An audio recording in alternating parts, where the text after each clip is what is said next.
Charles Koch is the sixth richest man in the country, one of the most successful men in the world. Yet his very name has almost become code for some on the left for what they believe is wrong with big money in politics. 53,000 attack ads hit him in just the last election cycle. Personal attacks launched against him from the highest levels of government. Tonight, in a cable news exclusive, we introduce you to the man few really know.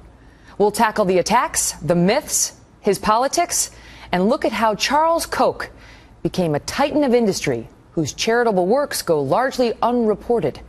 Finally, we'll find out why he's willing to risk everything, even his personal safety, to, in his words, make the country better for everyone.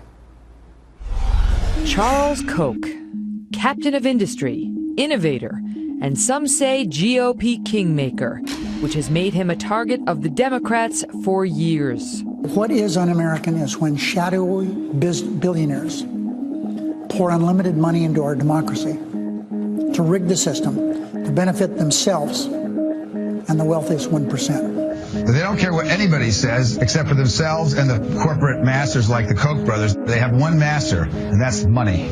When people hear the name Koch brothers, it has a negative connotation. I will stand up to all the attacks from the super PACs and the Koch brothers every chance I get. Even President Obama has joined in, putting Charles and his brother David, who together employ nearly 60,000 Americans, on a so-called enemies list during campaign 2012. When you start seeing massive lobbying efforts backed by fossil fuel interests or conservative think tanks or the Koch brothers, that's a problem.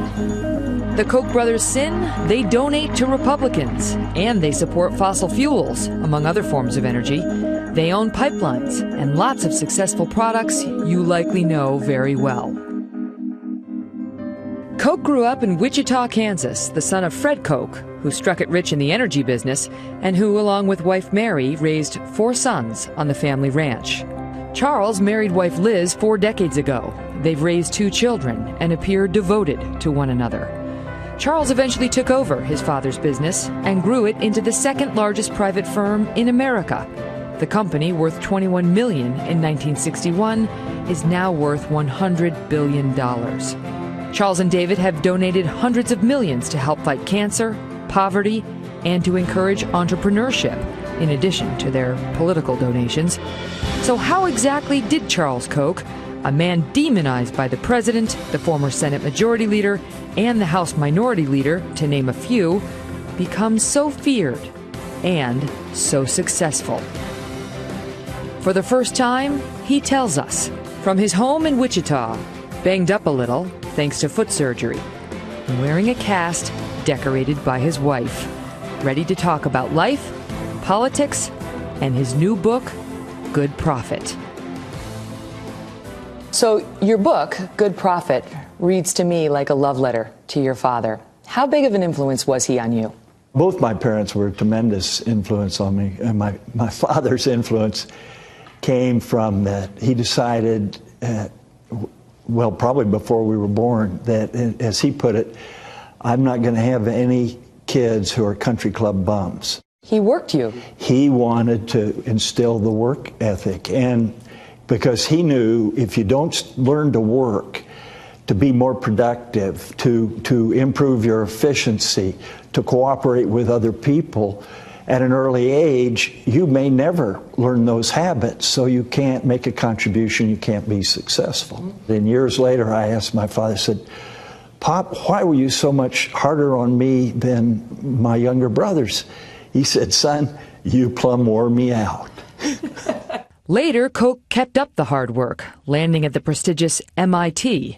His plan was not to take over the family business. The thought of going back and working for him, he was such a disciplinarian growing up, I had no idea I would do that. But things changed. He called and he said, son, my health is not good. I don't have that long to live.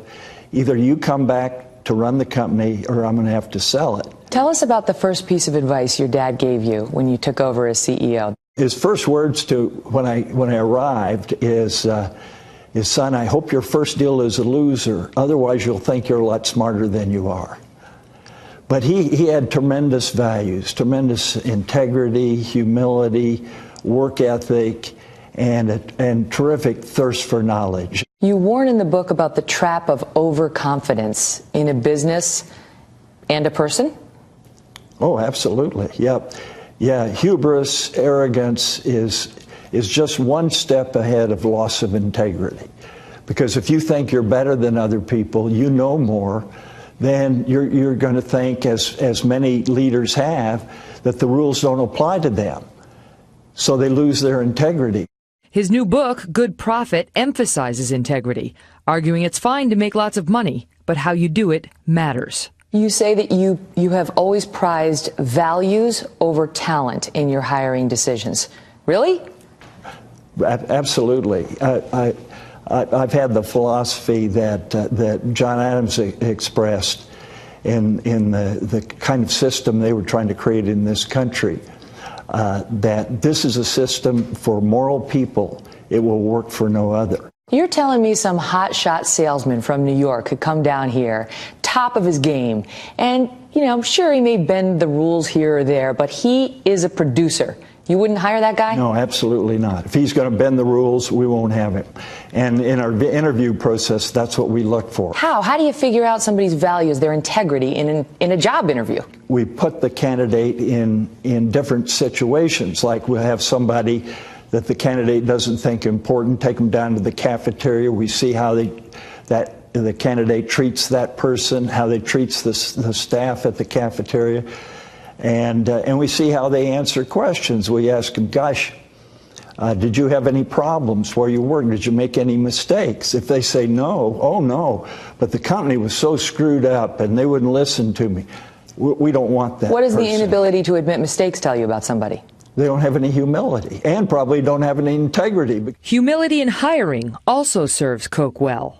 Don't you want all the hotshot MBAs from Harvard and Wharton and elsewhere? We find we do better from community colleges, from rural colleges. Like after I was president of Koch Industries, our next presidents were, one didn't graduate from college, and the current president is from Emporia State.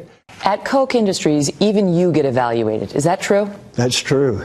How does that work? It works great. I learn a lot. Aren't you afraid of a bruised ego? No. Here's the thing, and I think all of us need this attitude. Do you want to have your feelings hurt a little bit because you got some negative feedback, or do you want to continue down the disastrous track you're on and have a huge disaster? I mean, talk about a bruised ego. Well, it may ruin your career. Is it true that any employee at Koch can earn more than his boss? Oh, absolutely. We try to reward people according to the value they create in society and the value they create for the company. And that you will hire based on talent, even if you don't have an open spot necessarily? On values, yeah. How can you hold to a budget under those circumstances? Well, we're not big on budgets. The other message you want to send your employees in your book is try new things, experiment, and don't be afraid to fail or make mistakes. Right. If you never fail, then you're probably not doing very much. You're certainly not innovating. You're not improving. Because the only way you improve is to try new things. What if you're a big success and you don't want to risk it? That's one of my principles.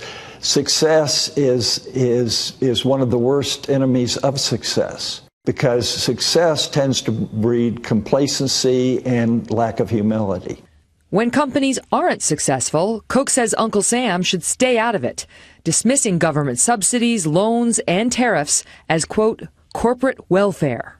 Well, corporate welfare, I think, is a disaster for this country.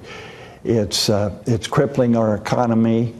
It's contributing to a permanent underclass and corrupting the business community. Critics say what the Kochs really oppose is government assistance that could hurt Koch's bottom line, a charge Koch denies. We oppose all corporate welfare, whether we benefit or not. You will find that our policy positions mainly hurt our profitability rather than help it. What about China? We've heard one of the presidential candidates, Donald Trump, talk repeatedly about how they are devaluing their currency and that the next president needs to put a stop to that by perhaps imposing a tariff on their goods. Well, I mean, tariffs are a disaster. The way, the principal way that human beings have gotten out of extreme poverty is free trade.